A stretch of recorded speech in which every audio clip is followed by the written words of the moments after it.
السلام علیکم ورحمۃ اللہ وبرکاتہ۔ صحیح بخاری حدیث نمبر 81۔ میں تم سے ایک ایسی حدیث بیان کرتا ہوں جو میرے بعد تم سے کوئی نہیں بیان کرے گا۔ میں نے رسول اللہ صلی اللہ تعالیٰ علیہ وآلہ وسلم کو یہ فرماتے ہوئے سنا کہ علامت قیامت میں سے یہ ہیں کہ علم کم ہو جائے گا، جہل ظاہر ہو جائے گا، زنا کثرت سے ہوگا، عورتیں بڑھ جائیں گی اور مرد کم ہو جائیں گے، یہاں تک کہ 50 عورتوں کا نگران صرف ایک مرد رہ جائے گا۔ صحیح بخاری حدیث نمبر 82۔ رسول اللہ صلی اللہ تعالیٰ علیہ وآلہ وسلم نے فرمایا کہ میں سو رہا تھا، اسی حالت میں مجھے دودھ کا ایک پیالہ دیا گیا، میں نے خوب اچھی طرح پی لیا، یہاں تک کہ میں نے دیکھا کہ تازگی میرے ناخنوں سے نکل رہی ہے۔ پھر میں نے اپنا بچا ہوا دودھ عمر بن خطاب کو دے دیا۔ صحابہ رضی اللہ تعالیٰ عنہ نے پوچھا، آپ نے اس کی کیا تعبیر لی؟ آپ صلی اللہ تعالیٰ علیہ وآلہ وسلم نے فرمایا، علم۔ صحیح بخاری حدیث نمبر 83۔ حجۃ الوداع میں رسول اللہ صلی اللہ تعالیٰ علیہ وآلہ وسلم لوگوں کے مسائل دریافت کرنے کی وجہ سے مینا میں ٹھہر گئے، تو ایک شخص آیا اور اس نے کہا کہ میں نے بے خبری میں ذبح کرنے سے پہلے سر منڈا لیا۔ آپ صلی اللہ تعالیٰ علیہ وآلہ وسلم نے فرمایا، اب ذبح کر لے اور کچھ حرج نہیں۔ پھر دوسرا آدمی آیا، اس نے کہا کہ میں نے بے خبری میں رمی کرنے سے پہلے قربانی کر لی۔ آپ صلی اللہ تعالیٰ علیہ وآلہ وسلم نے فرمایا، اب رمی کر لے اور پہلے کر دینے سے کچھ حرج نہیں۔ ابن عمر کہتے ہیں، اس دن آپ صلی اللہ تعالیٰ علیہ وآلہ وسلم سے جس چیز کا بھی سوال ہوا جو کسی نے آگے اور پیچھے کر لی تھی، تو آپ صلی اللہ تعالیٰ علیہ وآلہ وسلم نے یہی فرمایا کہ اب کر لے اور کچھ حرج نہیں۔ صحیح بخاری حدیث نمبر 84۔ نبی کریم صلی اللہ تعالیٰ علیہ وآلہ وسلم سے آپ کے آخری حج میں کسی نے پوچھا کہ میں نے رمی کرنے یعنی کنکر پھینکنے سے پہلے ذبح کر لیا۔ آپ صلی اللہ تعالیٰ علیہ وآلہ وسلم نے ہاتھ سے اشارہ کیا اور فرمایا، کچھ حرج نہیں۔ کسی نے کہا کہ میں نے ذبح سے پہلے حلق کر لیا۔ آپ صلی اللہ تعالیٰ علیہ وسلم نے سر سے اشارہ فرما دیا کہ کچھ حرج نہیں۔ صحیح بخاری حدیث نمبر 85۔ آپ صلی اللہ تعالیٰ علیہ وآلہ وسلم نے فرمایا کہ ایک وقت ایسا آئے گا کہ جب علم اٹھا لیا جائے گا، جہالت اور فتنے پھیل جائیں گے اور حرج بڑھ جائے گا۔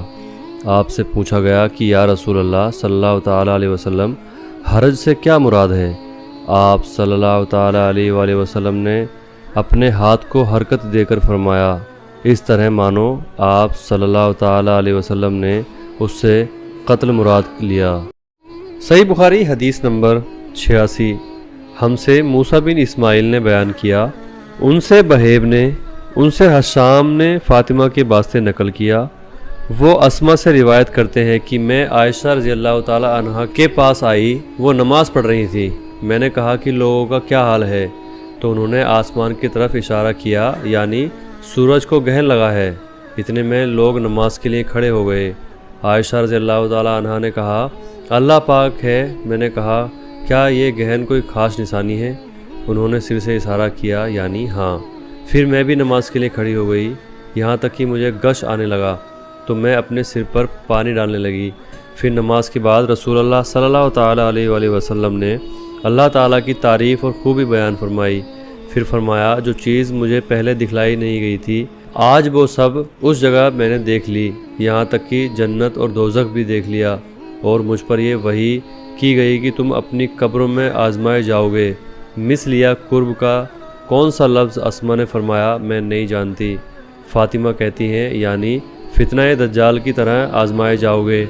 کہا جائے گا قبر کے اندر کہ تم اس آدمی کے بارے میں کیا جانتے ہو؟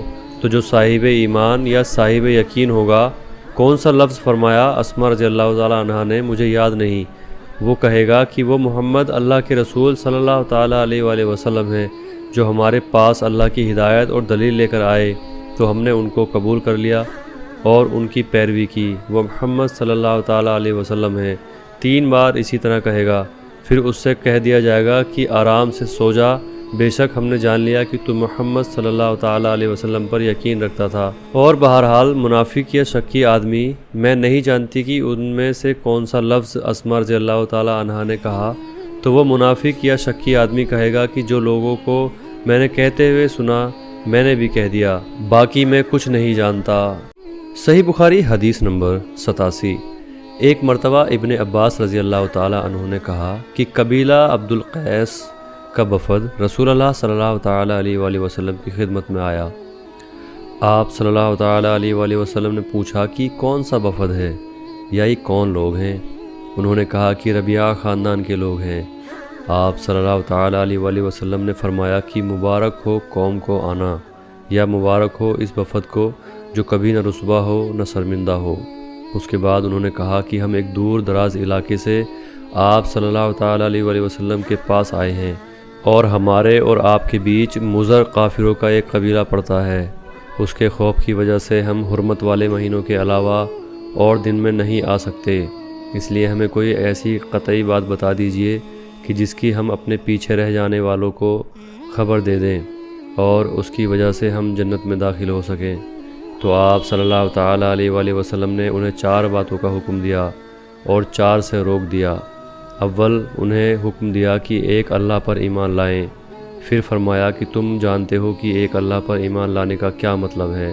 انہوں نے کہا اللہ اور اس کے رسول زیادہ جانتے ہیں۔ آپ صلی اللہ تعالی علیہ وسلم نے فرمایا ایک اللہ پر ایمان لانے کا مطلب یہ ہے کہ اس بات کا انکار کرنا کہ اللہ کے سوا کوئی معبود نہیں، اور یہ کہ محمد صلی اللہ تعالی علیہ وسلم اللہ کے سچے رسول ہیں، اور نماز قائم کرنا، زکوٰۃ ادا کرنا اور ماہ رمضان کے روزے رکھنا، اور یہ کہ تم مال غنیمت سے 5واں حصہ ادا کرو، اور 4 چیزوں سے منع فرمایا، دبہ، حنمت اور مزفت کے استعمال سے، اور چوتھی چیز کے بارے میں شعبہ کہتے ہیں کہ ابو جمرہ کبھی کبھی نقیر کہتے ہیں اور کبھی کبھی مقیر۔ اس کے بعد رسول اللہ صلی اللہ تعالی علیہ وسلم نے فرمایا کہ ان باتوں کو یاد رکھو اور اپنے پیچھے رہ جانے والوں کو بھی ان کی خبر کر دو۔ صحیح بخاری حدیث نمبر 88۔ عقبہ نے ابو احاب بن عجیز کی لڑکی سے نکاح کیا تو اس کے پاس ایک عورت آئی اور کہنے لگی کہ میں نے عقبہ اور جس سے اس کا نکاح ہوا ہے اس کو دودھ پلایا ہے۔ یہ سن کر عقبہ نے کہا مجھے نہیں معلوم کہ تو نے مجھے دودھ پلایا ہے اور نہ تو نے کبھی مجھے بتایا۔ تب عقبہ سوار ہو کر رسول اللہ صلی اللہ تعالی علیہ وآلہ وسلم کی خدمت میں مدینہ منورہ حاضر ہوئے اور آپ سے اس کے متعلق پوچھا تو آپ صلی اللہ تعالی علیہ وآلہ وسلم نے فرمایا تم کس طرح اس لڑکی سے رشتہ رکھو گے جبکہ اس کے متعلق یہ کہا گیا ہے؟ پھر عقبہ بن حارث نے اس لڑکی کو چھوڑ دیا اور اس نے دوسرا شوہر کر لیا۔ صحیح بخاری حدیث نمبر 89۔ حضرت عمر سے روایت ہے کہ میں اور میرا ایک انصاری پڑوسی دونوں آس پاس مدینے کے گاؤں بنی امیہ بن زید میں رہتے تھے جو مدینے کے پورب کی طرف بلند گاؤں میں سے ہے۔ ہم دونوں باری باری نبی کریم صلی اللہ تعالی علیہ وآلہ وسلم کی خدمت شریف میں حاضر ہوا کرتے تھے۔ ایک دن وہ آتا ایک دن میں آتا، جس دن میں آتا اس دن کی وحی کی اور رسول اللہ صلی اللہ تعالی علیہ وآلہ وسلم کی کہی ہوئی دوسری باتوں کی اس کو خبر دے دیتا، اور جب وہ آتا تھا تو وہ بھی اسی طرح کرتا۔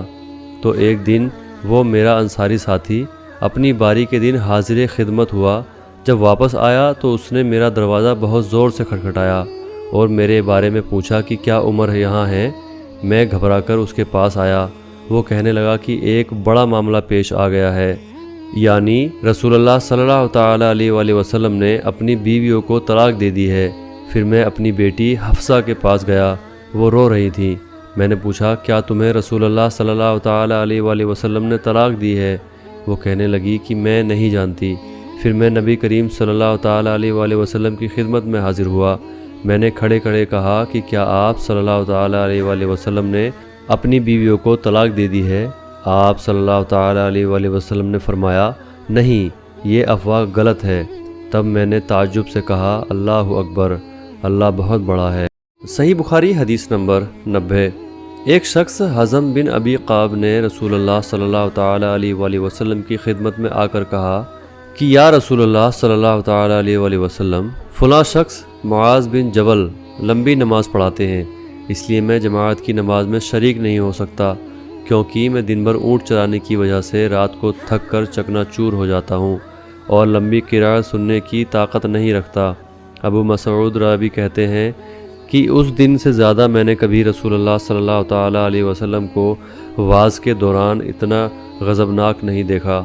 آپ صلی اللہ تعالیٰ علیہ وآلہ وسلم نے فرمایا، اے لوگو، تم ایسی شدت اختیار کر کے لوگوں کو دین سے نفرت دلانے لگے ہو۔ سن لو، جو شخص لوگوں کو نماز پڑھائے تو وہ ہلکی پڑھائے، کیونکہ ان میں بیمار، کمزور، ضرورت والے سبھی قسم کے لوگ ہوتے ہیں۔